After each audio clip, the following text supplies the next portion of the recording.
आप sir miss कर गए। फिर सीबीआई इंक्वायरी कैसे आई जब ऑनरेबल हाई कोर्ट स्टेपिंग करके बोला हाँ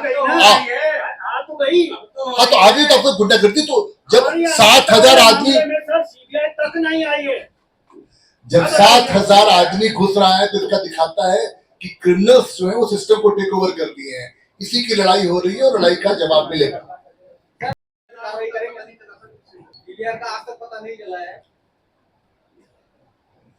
जहां तक अंकिता जी के केस का सवाल है, सब जुडिस मैटर है।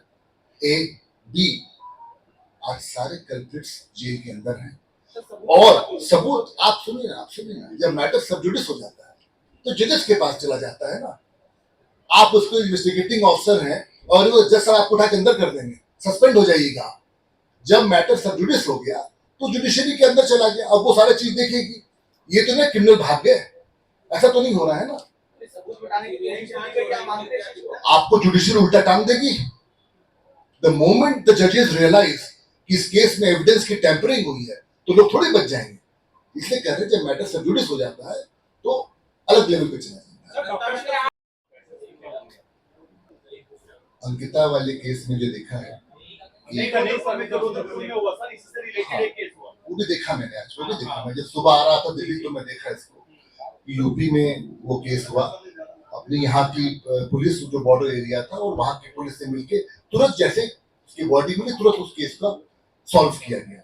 देखिए बॉम्ब ब्लास्ट हो, मर्डर हो, एपिसोड हो, स्टेट को साथ दिखना चाहिए कि आप उसमें किसी को प्रोटेक्ट नहीं कर रहे हैं, आप खड़े हैं और आप उसमें एक्शन ले रहे हैं।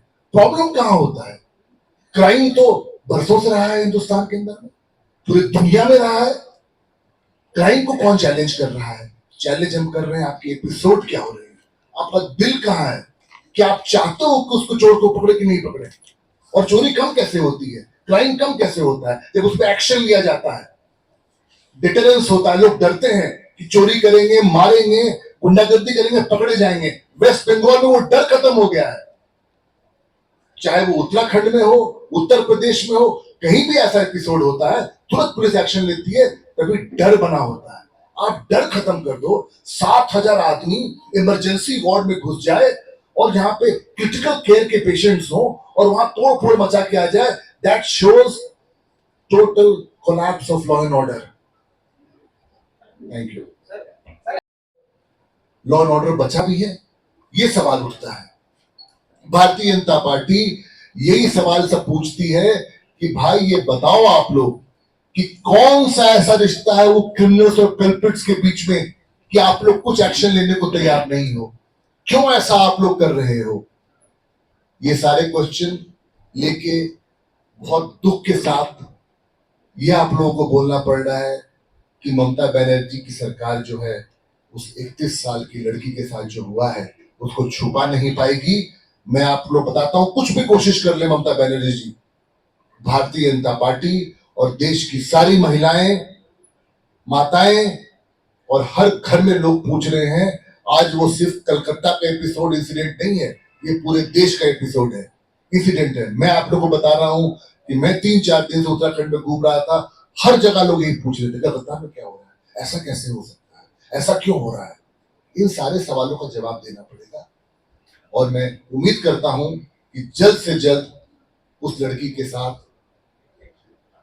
कल्प्रिट्स अंदर हो और इंसाफ मिले उसको, और भयंकर से भयंकर सजा जितने लोग इन्वॉल्व हैं, क्योंकि नंबर लोगों का ज्यादा होगा इन्वॉल्वमेंट का, वो सारा चीज जो है वो एक्सपोज हो और ममता बनर्जी की जो सरकार है उस पर एक्शन ले।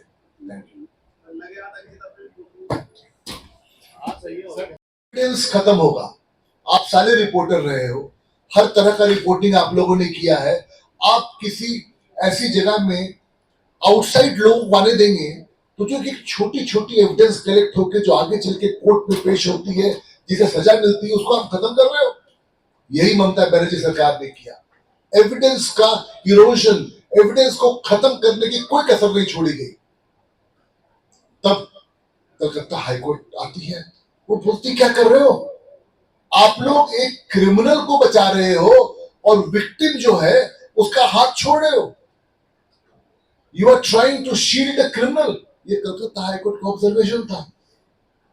and you are putting the victim absolutely bereft of any state's sponsorship. जिस स्टेट पे खड़ा है उसको बचाने के लिए ना, एक स्टेट का क्या काम होता है, पुलिस का क्या काम होता है कि किसी को बचाए, सर गलत हो रहा है।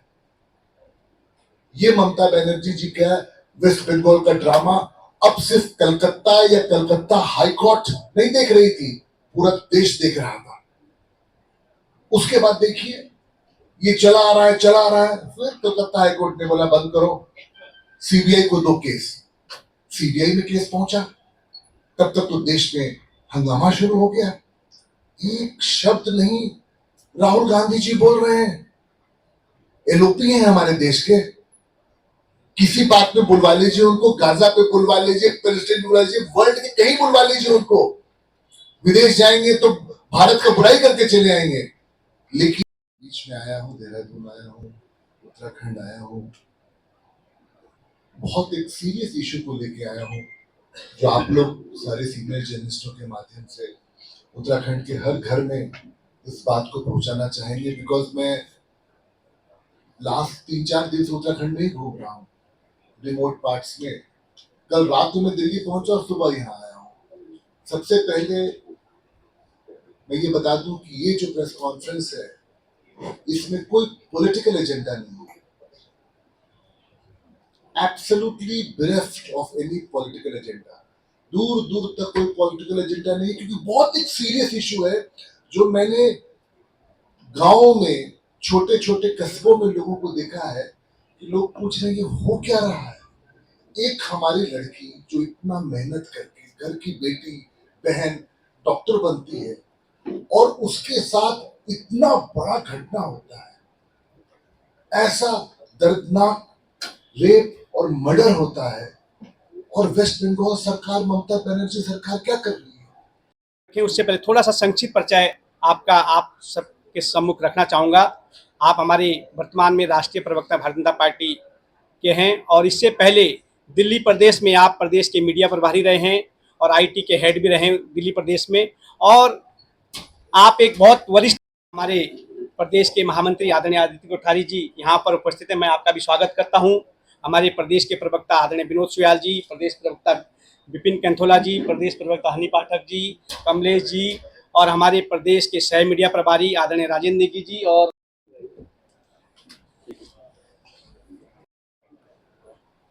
आज हमारे मध्य में हमारे भारतीय जनता पार्टी के राष्ट्रीय प्रवक्ता आदरणीय प्रत्युष कांत जी उपस्थित हैं, और मैं आपका देहरादून आगमन पर सबसे पहले स्वागत और अभिनंदन करता हूं।